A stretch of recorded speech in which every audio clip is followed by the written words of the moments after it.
Memphis pulls it off as a 9-point underdog against UConn to start this thing off. Big win for Penny Hardaway. There's a lot to touch on in this game. John, we'll start with you. This is a program that has been through a lot, and a lot of it has been self-inflicted by Penny Hardaway. So just from the Memphis angle, for them to come away with this win, how important is it for Penny, that program, and just where they are right now? You know, Penny is a hot topic in our Field Associate group chat, to say the least. So for him to come out of this with a win kind of saves him, man, because down the stretch, there were some questionable things happening from a coaching standpoint, like, you know, why didn't they foul up three and things of that nature. But somehow, some way, Penny rises from the dust, rises from the ashes. That B, he got the Memphis Tigers team up to play the defending champs. Now, I don't think Connecticut was as good as we thought, even before the game. But for them to come there and beat this team in overtime after that furious comeback, you know, was it 18-2 or something like that in 3 minutes, you got to respect Memphis. And Memphis got some guys, man. Haggerty, you know, Danger, those Tyrese Hunter, like, as a unit, man, they are going to be really tough to beat. Overall, I think this is a year that they can make some noise, respectively, in their conference and in the country. Yeah, Tyler. I mean, this is a Memphis team that you know, if you've been paying attention, they scrimmaged North Carolina in Memphis. They scrimmaged Alabama. You know, they've basically tried to take on all comers, as many, you know, Power Five teams as they can get. You know, how beneficial is that when you have those two exhibitions? You know, Missouri at home, you know, at UNLV. When you're walking into a game like this, how beneficial is just that experience against quality teams this early in the year?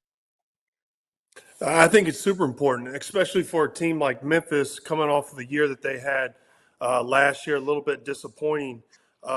They're ducking nobody. And for me, the most impressive part of this win was that Memphis had lost a big lead. They lost a lot of momentum, and also they lost arguably one of the best players in PJ Haggerty right before overtime. And when they went to overtime, I thought there was no way they could pull this out against UConn. And sure enough, they withstood their haymaker and came back and pulled out a big-time gritty win.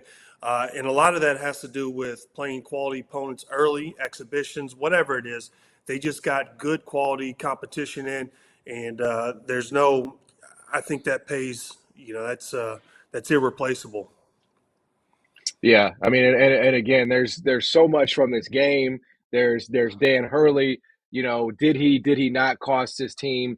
There's his reaction. I mean, there's just so many things. UConn itself too, right? I mean, this UConn team coming in ranked number 2, I think is also a discussion in and of itself. We got plenty of time to get to the UConn piece. I do want to ask you, John.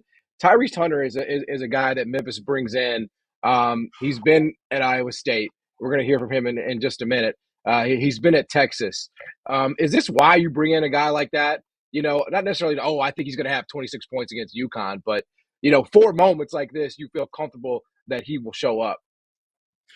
Yeah, the 4-point play, the big time threes. You could argue and say he was a reason that I just feel like we all thought UConn would eventually overtake this game to win. And him spacing the game out to a 9 or 10-point lead, he was integral in the win tonight. And he did what he does, man. He's a scorer. We've been on him a little bit when he was at Texas, kind of being inconsistent, but today he played 40 minutes. He showed who he was and why he was such a valued player in the portal. And I'm sure Memphis is happy to have him, man. He balled out today.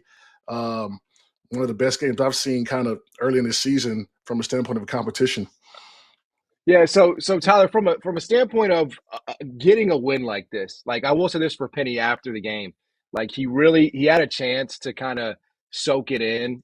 He was asked, like, did he feel validated in some way? Because again, it's been a hell of an offseason for him in Memphis. A lot of it that he created. I ain't trying to like make any type of excuses, but he had a chance to kind of soak it in, and he said he really didn't have a lot of interest in going there yet. And that's the thing about Maui, right? you get a win like this, you got to play Michigan State tomorrow. So how do you sort of as a player go from this emotional, intense, leave it out on the floor victory to, man, we got work to do tomorrow against a Michigan State team that really took care of business pretty easily? Well, I will say, Penny doesn't have to get validation from the media after the career he had. I mean, basketball-wise, coach-wise, a little different story. But as a Mm-hmm. competitor and as a coach, it's your job to not let, this win get the best of your team. You got to be able to handle success well. And a lot of teams, this is a game early on in the year that could prepare you for a tournament setting. Okay, what I mean by that is that Memphis is probably they've lacked a little bit tournament experience, and so playing in the Maui, okay, you play a game, you get a big win, just like you would in the NCAA tournament.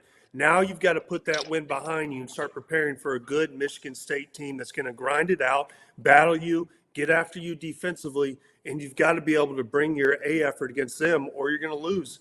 And this could be a big tournament, and they have a chance to get some big wins against quality Mm-hmm. opponents. They won't receive a lot of times in their conference. Yeah, absolutely right. Well, we had a chance to catch up with the man of the hour, Tyrese Hunter, game high, 26 points, 7 of 10 from 3. Had a chance to catch up with Tyrese Hunter a little bit earlier this afternoon here on Field of 68. Take a listen. Now let me welcome onto the Field of 68 After Dark, the star of Memphis win over number 2 UConn, Tyrese Hunter. He had 26 points, 8 for 13 from the floor, 7 to 10 from 3 in a 99-97 overtime win. Tyrese, let me start with this. How much of that shooting performance can we credit to the soft Maui rims? I give that some good credit. More to me when I'm working in my game, but I for sure like the soft rims. What was that experience like playing in Maui? This is the first time you played in Maui, right? Yeah, it kind of gives one of those rivalry high school games. Being in a small gym, super loud, you can barely hear your play. So it's for sure is a fun environment. You've played in a lot of good environments in the Big 12. Where does this rank in terms of, the atmosphere and kind of the intensity of the gym? Oh, I told the guys it's kind of like, you go back, you play at Tech or you playing at Kansas or something. It's so loud, you got to scream in the whole game, thinking that you're going to lose your voice after the game. So it for sure gave me like flashbacks from those Big 12 games. All right, talk to me about this, the overtime period that you guys had. It would have been really easy, you're up by 12 with 3 minutes left to kind of melt down in overtime, right? And you didn't. They got the lead, you fought back. They got up by 4 in overtime, you fought back. You hit a couple big shots. I think it was Colby hit that dagger that tied the game at 92. What does it say about your team to be able to fight back and win a game like this?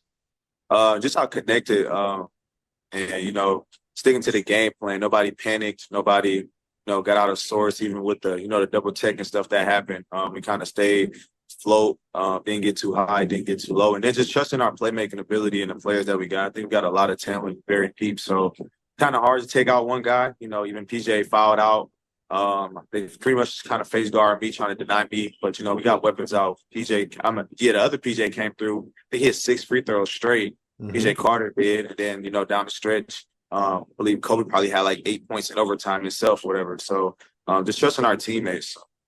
Yeah, I mean, that says a lot about your depth, right? People know about you. People know about PJ Haggerty.